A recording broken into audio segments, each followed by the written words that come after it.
హల్లెలూయా. దేవునికి స్తోత్రం. మీకు అందరికీ కూడా నా యొక్క శుభాభివందనాలు తెలియజేస్తున్నాను.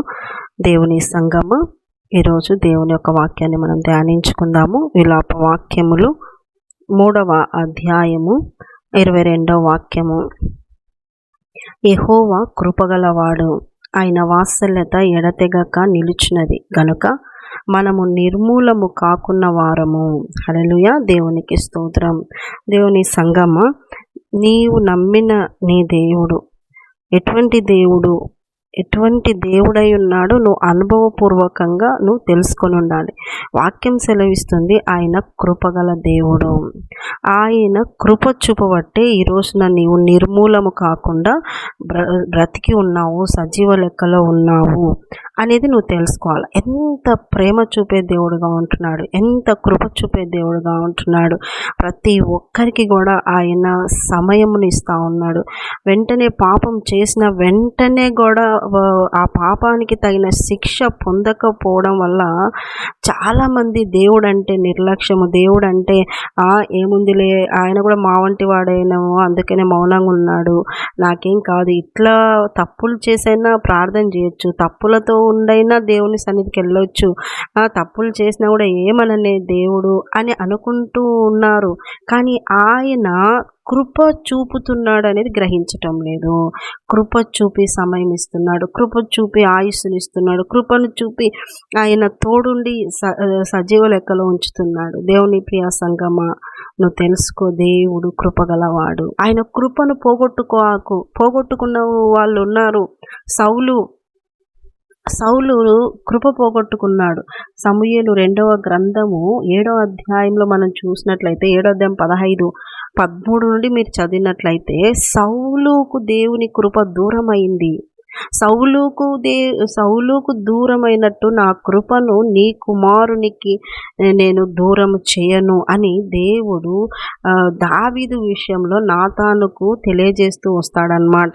సౌలుకు ఎందుకు దూరమైంది ఆయన కృపగల దేవుడే, కానీ కృపను దూరం చేసుకునేటువంటి ప్రవర్తించినాడు. ఏం చేసినాడు మనం సౌలు విషయంలో ఎన్నో చదువుకున్నాము. సౌలు ఎందుకు దిగజారిన స్థితిలోకి వెళ్ళిపోయినాడు, సౌలు కృపను ఎలా పోగొట్టుకున్నాడు? దేవుని మాటను వినలేదు, దేవుని ఆజ్ఞలు పాటించలేదు. యాజకుడు చేయాల్సిన పని, ప్రవక్త చేయాల్సిన పని తన చేతులకు తీసుకుంటాడు. అది చెయ్యొద్దు అంటే అది చేసినాడు, అది చెయ్యి అంటే చేయకుండా ఉన్నాడు. ఇంకా మరి దేవుని దగ్గర సహవాసంలో లేడు, ప్రార్థన జీవితం లేదు, మోకాళ్ళ అనుభవం లేదు, ప్రభుతో మాట్లాడే అనుభవం లేదు. ఏ సమస్య వచ్చినా సమూయేలును పిలవడం, సమూయేలుతో చెప్పడం, సమూయేలు దేవుని దగ్గర కనుక్కోవటం, దేవుని నుండి జవాబు పొందుకోవడం, అంతే. నేనై నా దేవునితో కలుద్దాము, నేనై నా దేవునితో మాట్లాడదాము, నేనై నా దేవునికి విన్నవించుకుందాము, ఆయన పాదాల దగ్గర పడదాము అనేటువంటిది లేదు. సౌలుకు లేదు అటువంటి మనస్సు. ఎంతసేపు ఉన్న సమూయేలుతోనే మాట్లాడుతూ వచ్చాడు. ఇంకా సమూయేలును ఇంకా బెదిరించడం కూడా చేసినాడు, తప్పు మోపడం కూడా చేసినాడు. నువ్వు రాకపోవటం వల్లనే నాకు ఇలా వచ్చేసింది, ఇలా చేసేసినాను అని నెపాలేయడము స్టార్ట్ చేసినాడు. దేవుడు మాట్లాడడం లేదని, దేవుడు జవాబు ఇవ్వలేదని కర్ణపిశాచ ఆమె దగ్గరికి వెళ్ళిపోతాడు. ఒకప్పుడు దేశంలో నుండి ఎల్లగొట్టిన వాడు మళ్ళీ అక్కడికి వెళ్ళిపోయి విచారిస్తాడు. దేవుని దగ్గర విచారించటానికి నీకు మనసు లేదు. కృపను పోగొట్టుకున్నాడు. కృపను సంపాదించాలి. దావీదుకు కృపను అనుగ్రహించినాడు దేవుడు. దావీదు పట్ల ఎంతగానో కృపను చూపినాడు. ఎందుకు చూపించినాడు? దావీదు అంటారు, దేవా నీ కృప ఎంతో అమూల్యమైనది, దేవా నీ కృప ఎంతో అమూల్యమైనది, దేవా నీ కృప చొప్పున నన్ను కరుణించినావు అయ్యా, నీ కృప నా యందు నిత్యము ఉంచయ్యా అని దావీదు ఎంతో దేవుని సన్నిధిలో ఉంటాడు. నీ కృప ఆకాశము కంటే ఎత్తైనదని దావీదు గారు అంటారు. ఎంతగా దావీదు కృపను సంపాదించుకున్నాడు అంటే అరణ్యంలోనైనా ఆరాధించటం మానలేదు, అరణ్యంలోనైనా పోరాటంలో అయినా ఆయన ఆరాధించటం మానలేదు, ఒంటరితనములోనైనా ఆరాధించటం మానలేదు. ఒంటరి వాడుగా ఉన్నాడు, కొదువలతో ఉన్నాడు, ఇబ్బందులతో ఉన్నాడు, చాలా చాలా ఒంటరితనం, అందరూ వదిలేసిన పరిస్థితి. అయినా ఆరాధించడం మానలేదండి. ఉంటేనే దేవుడు ఆశీర్వాదాలు ఇస్తేనే ఆరాధించే మనసు నీలో ఉండకూడదు. కృపను సంపాదించాలి అంటే ఉన్న స్థితిలో ఆయనను ఆరాధించడం నేర్చుకో. కృపను నువ్వు సంపాదిస్తావు. చుట్టూరు అట్లున్నారు కాబట్టి నేను ఆరాధించడం లేదు, నా చుట్టూ ఉన్న వాళ్ళని పట్టించి నేను కూడా తప్పు చేయాల్సి వచ్చింది అని అలాంటివి వేరే వాళ్ళని పట్టించి నీ ఆత్మీయ జీవితం అని మార్చుకుంటున్నాననేది నీకు జీవితంలో ఉండకూడదు. అరణ్యమే అయినా, ఎడారి అయినా, ఒంటరితనమైనా, ఏమి లేని పరిస్థితి అయినా ప్రభువును ఆరాధించే మనసు కలిగి ఉండాలి.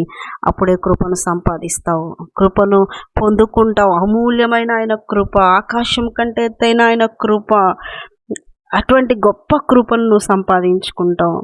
ఆయన కృప జీవము కంటే ఉత్తమం అంట. హల్లెలూయా, దేవునికి స్తోత్రం. ఇలా కృపను సంపాదించుకునే వారుగా ఉన్నారా? కృపగల దేవుడు, కృపను చూపే దేవుడు, వాత్సల్యము చూపే దేవుడు, ఎంత గొప్ప దేవుడు, ఎంత మంచి దేవుడు,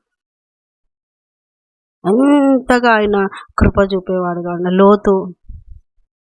అబ్రహాము లోతు విషయమే ప్రార్థిస్తూ ఉన్నాడు, ప్రాధేయపడతా ఉన్నాడు. ప్రభువా, ఇంతమంది ఉంటే కాపాడుతావా, ఇంతమంది ఉంటే కాపాడుతావా, 50 మంది, 40 మంది, 30 మంది, 10 మంది, లాస్ట్ వరకు వచ్చేసేసరికి దేవుడు ఆ ప్రార్థన ఆలకించినాడు.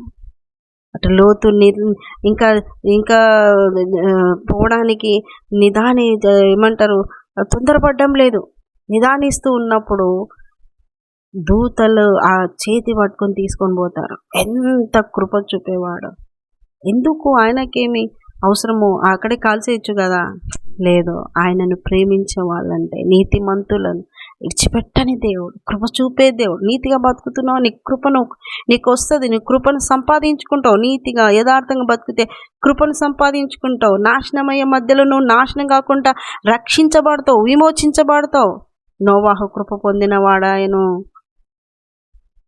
ఇశ్రాయేలీయులు ఐగుప్తులో ఎంతో బానిసత్వం మూలుగుతూ ఉన్నారు, బానిసత్వంలో మొర పెడతా ఉన్నారు.